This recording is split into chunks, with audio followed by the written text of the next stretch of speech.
Bon,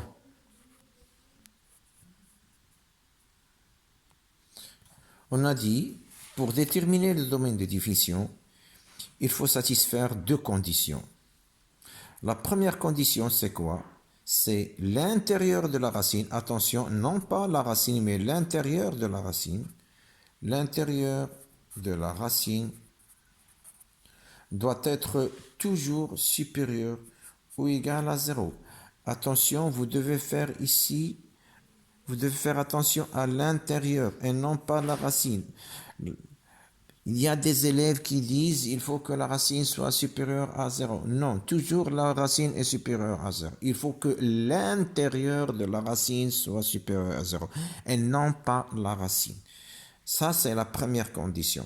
La deuxième condition, il faut que le dénominateur soit différent de 0. Ce sont les deux conditions. Ce sont les deux conditions. Bon, il y a une autre condition que vous allez voir en baccalauréat, mais au tronc commun, on va se satisfaire à ces deux conditions. Seulement l'intérieur de la racine. Autrement dit, si vous avez une expression de f de x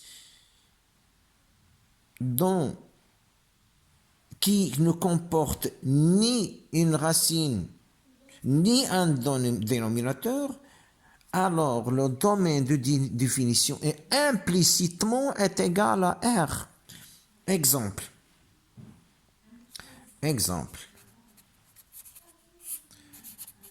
F de x est égal à 3x carré moins 7x plus 2. Ici, le domaine de définition est égal à R directement, sans réfléchir. Pourquoi?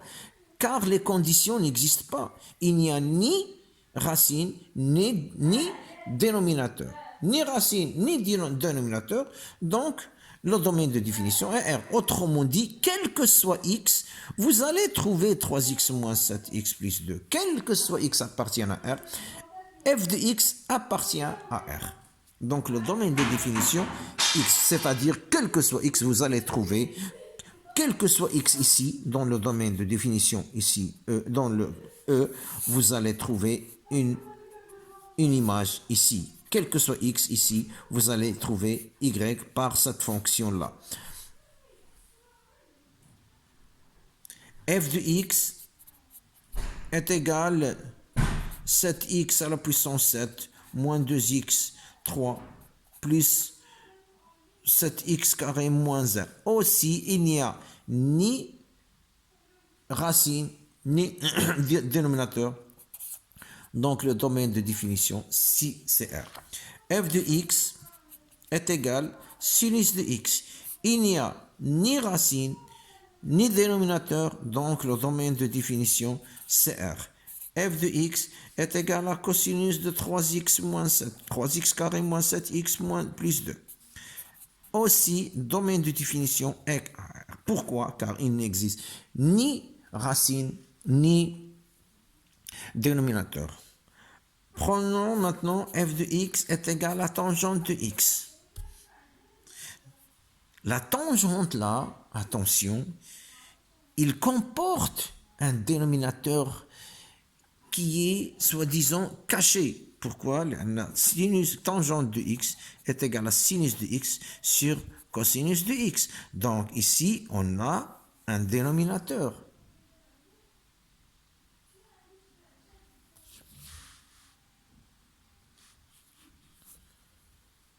On a un dénominateur. Donc il faut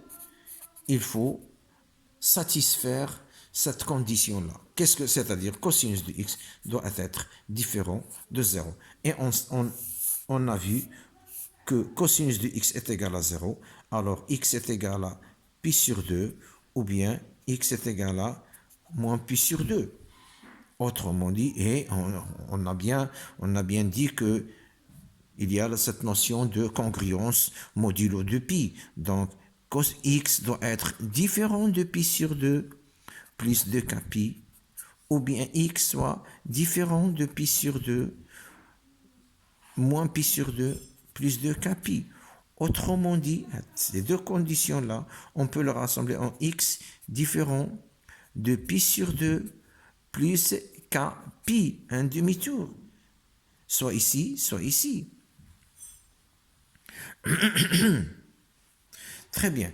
Si vous avez compris ça, pardon, x différent de pi sur 2 plus de kpi, x différent de moins pi sur 2 plus 1, ces deux conditions-là peuvent être réunies en une seule condition, x doit être différent de pi sur 2 plus kpi avec k appartient à z. On a déjà vu ça. Donc, je vais maintenant dire, si vous vous rappelez de l'exemple qu'on a donné au début du cours, de l'homme qui commercialise du blé, on a dit si une personne venait demander une paire de lunettes, le gars qui commercialise le vendeur du blé, il va lui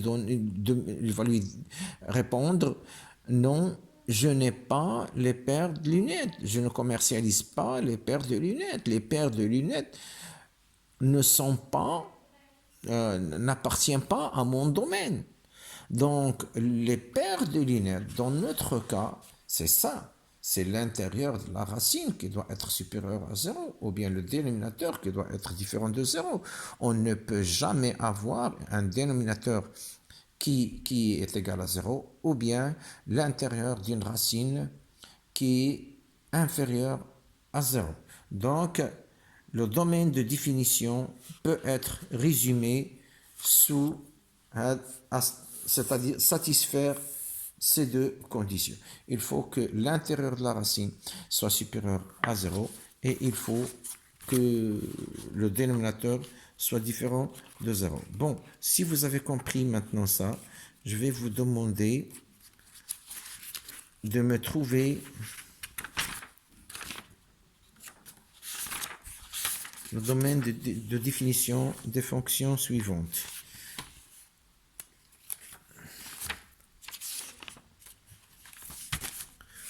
Voilà ici. Déterminer les domaines de définition des fonctions suivantes. f de x est égal à 3x moins... Attendez, je vais essayer que vous voyez.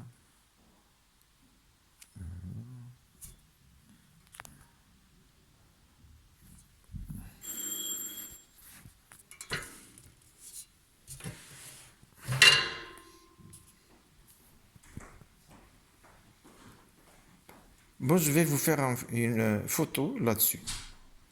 Et c'est tout pour aujourd'hui.